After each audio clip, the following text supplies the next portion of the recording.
이 그림을 자세하게 보세요.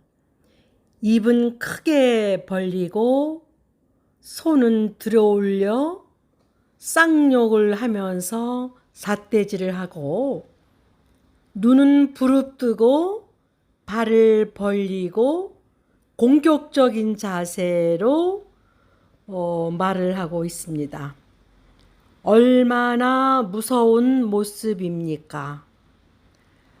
자녀가 마음이 평화롭고 즐거워야 공부가 잘 되고 창의성이 증진되는데, 엄마의 이런 모습을 보고 당하면 그때부터 자녀는 정신장애가 일어납니다. 공부는커녕 그 자리에서 멍청하게 있습니다. 또 친구 간에도 이런 비난 공격을 당하면 그때부터 관계는 끊어집니다.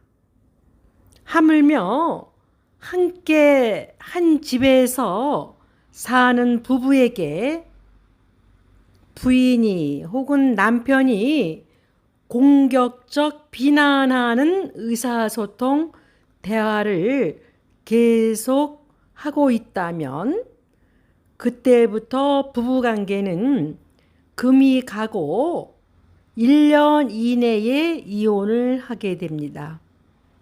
이런 연구 결과는 많이 있습니다. 부부 관계는 상대방의 성격 때문에 나빠지는 것이 아니고 의사소통 맺는 방식 때문입니다. 여러 학자들이 옛날부터 의사소통 맺는 방식을 갖고 부부관계 개선에 대해서 연구하고 있습니다. 부부 상담을 할 때도 부부 감정 정서를 맞추고 알아내고 서로 의사소통 맺는 방식을 개선해 줍니다. 부부는 길게 보아 만나서 행복한 시절은 1년 8개월에서 3년까지는 거의 끝납니다. 도파민이 그 이후는 그렇게 잘 안 나옵니다. 상대방을 좋아하는 그 사랑의 기간이 길어봐야 3년이고 그 이후는 의지, 결심을 갖고 상대방을 사랑해야 됩니다. 사랑은 기술이라고 하는 말이 있습니다. 기술이기 때문에 저절로 오는 것이 아니라 우리가 배워야 됩니다. 그리고 부부 관계는 남녀 관계이기 때문에 동성 관계보다 변덕적이고 권태가 쉽게 옵니다. 그래서도 부부 관계가 힘듭니다. 처음에는 관계가 좋을 때는, 사랑할 때는 자기 많이 먹어, 그 다음에는 살쪄 그만 먹어, 그 다음에는 돼지같이 먹는군, 이렇게 사랑이 변해가는 풍자하는 말이 있습니다. 사랑은 변해가는 것입니다. 사랑은 의지고 결심이고 배워야 됩니다.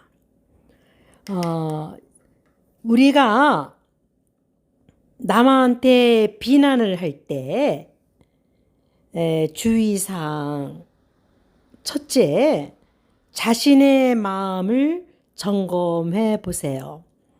내 기준에 상대방이 맞지 않아서 나오는 반응인지,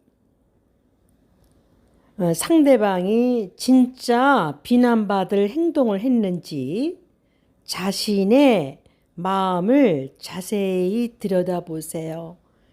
내 기준에 맞지 않아서 그러면 내 기준이 보편성을 띠고 합리적인지 점검해 보아야 합니다. 남을 비난할 때 첫째 자기 마음을 자세히 들여다보아야 합니다.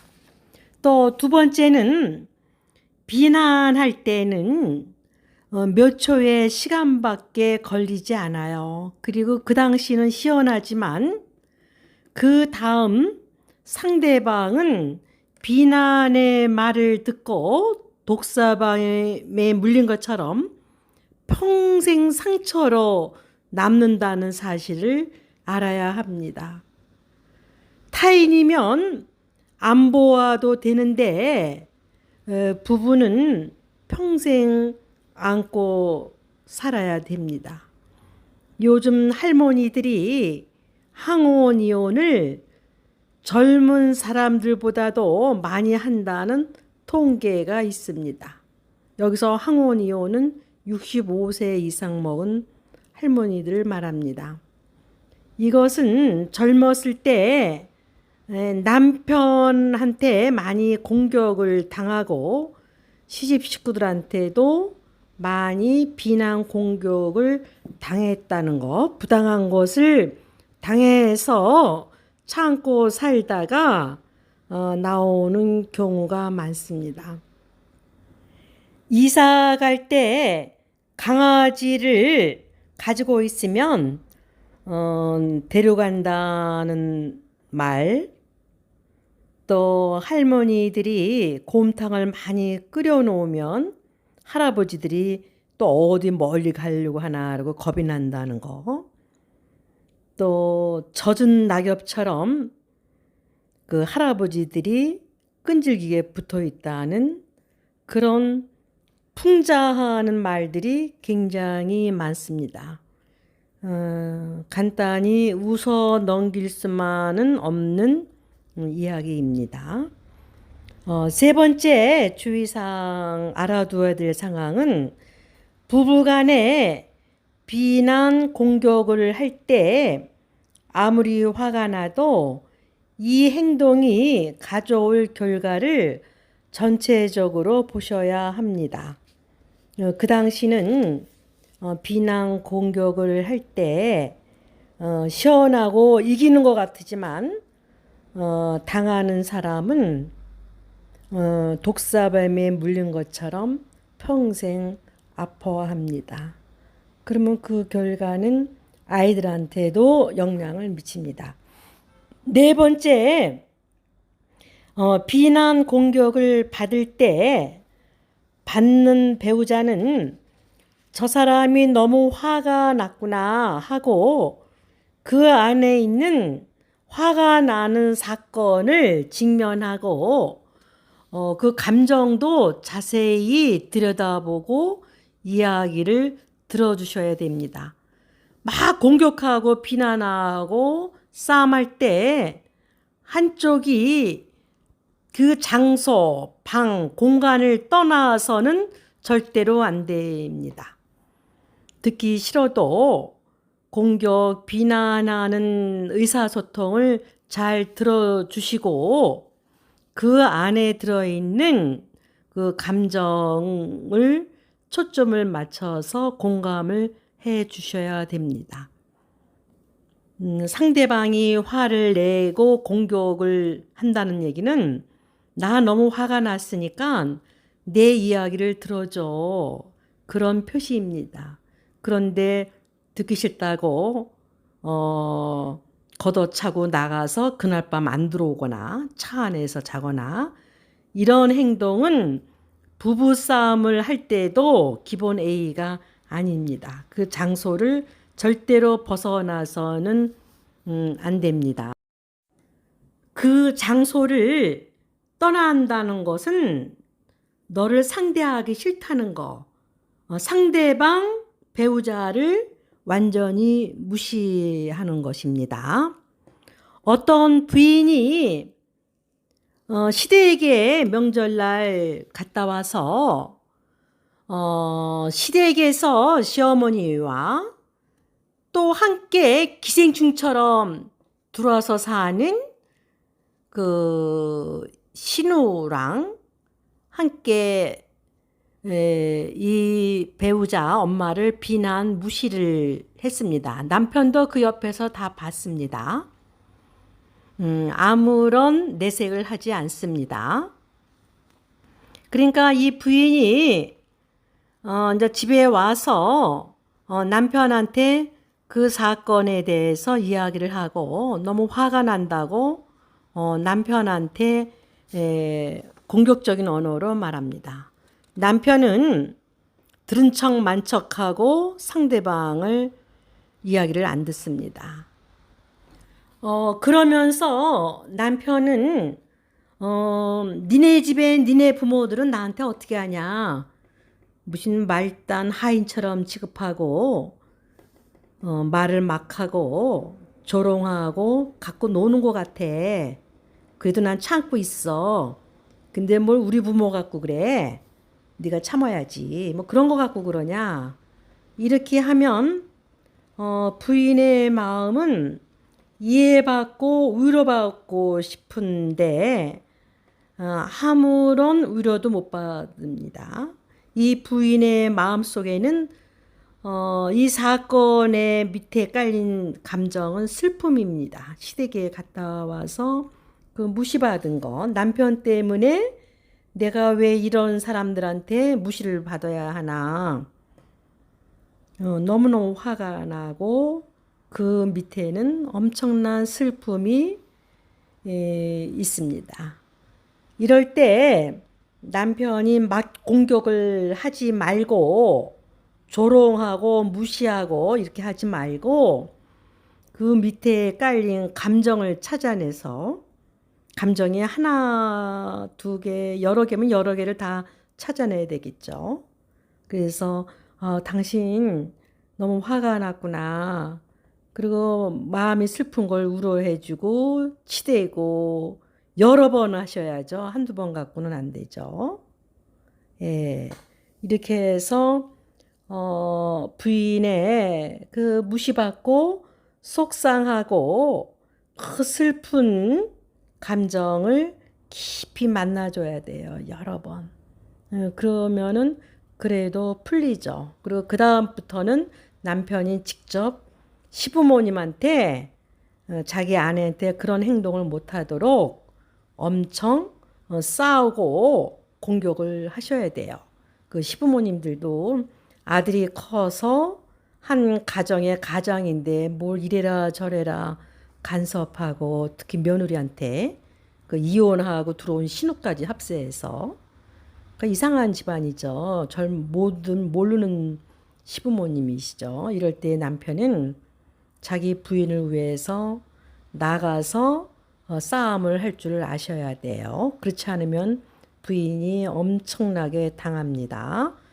또 이렇게 부부싸움 하다가 부인이 속상하니까 자기 친정에 가서 이러쿵저러쿵 또 남편 흉을 봐요. 그러면은 그 친정 부모들이 합세해서 법적인 자료를 준비해라, 녹음을 해라, 욕하는 거. 그래서 그대로 와가지고 부부싸움 할 때 프로보킹 약을 올려서 욕을 하게끔 유도해 놓고 그거를 녹음을 해놔서 법적인 증거로 쓰려고 모아둬요. 이런 거를 부추기는 사람들이 주위에 많아요. 돈 벌려고. 참 안 좋은 것입니다. 부부끼리 모여 살면 의례 갈등이 있는 거죠. 갈등이 있는 것은 더 배워야 될 것이 굉장히 많은 거예요. 부부관계에서. 근데 그것을 그 이혼할 때 써먹으려고 다 녹음해 놓는 거. 이런 행동. 나중에 인과응보로 그대로 메아리처럼 내가 당합니다. 또 주의사항에서 자식들의 부부싸움에 부모들은 절대로 참견하지 마세요. 거리를 두셔야 돼요. 결혼할 때도 거리 두는 것처럼 이혼할 때도 거리를 두셔야 돼요. 다 큰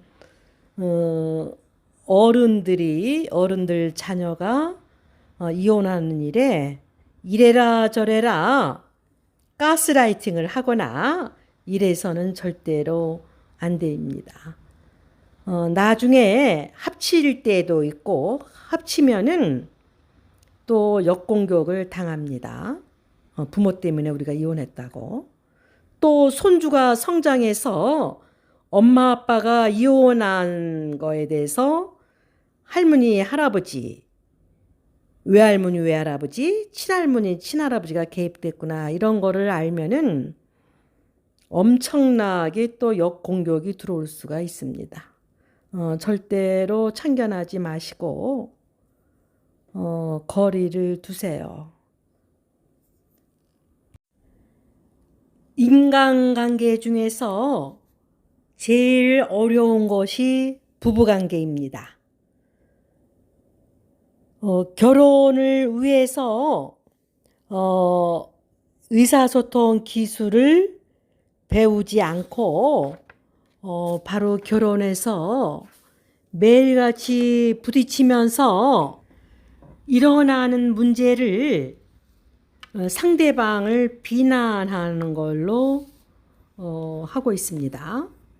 그 의사소통 기술도 배우지 않고 아버지가 엄마의 화를 어떻게 공감하고 위로하는 것을 보지도 못하고 그냥 삐지고 같이 싸우는 것을 본 남편, 또 반대로 엄마가 아버지의 공격을 어떻게 공감하고 어루만져 주셨는지를 못 보고 자란 배우자들.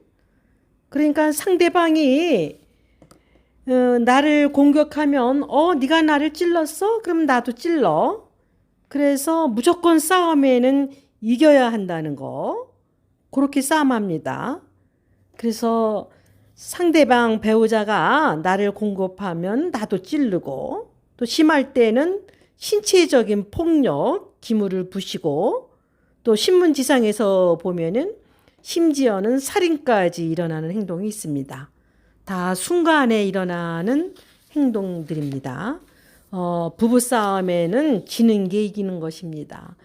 부부싸움에서 상대방이 나를 공격할 때는 반드시 그 속에는 문제가 있는 것입니다. 다시 요약하면 공격, 비난하는 배우자 내면에는 깊은 무시받은 거와 또 슬픔이 들어 있습니다. 그러니까 같이 찌르고 네가 감히 나를 찔러? 나를 공격해? 이렇게 같이 싸움하지 말고 다가가서 신체 접촉이 반드시 있어야 됩니다. 그러면 상대방이 뿌리치고 빼고 삐져도 다시 다가가서 신체 접촉을 하고 정말 미안하다고 그 당시는 죽어주는 것입니다. 이렇게 하면은 그 분노, 공격적인 감정이 많이 사그러집니다. 오랫동안 사이좋게 지내는 부부들이 싸움을 안 하는 게 아니라 훌륭한 장군처럼 싸움하는 훌륭한 기술을 가지고 있기 때문에 부부 생활이 오랫동안 지속되는 것입니다. 네, 오늘 다룬 것을 부부 생활에 많이 반복해서 실천해 보세요.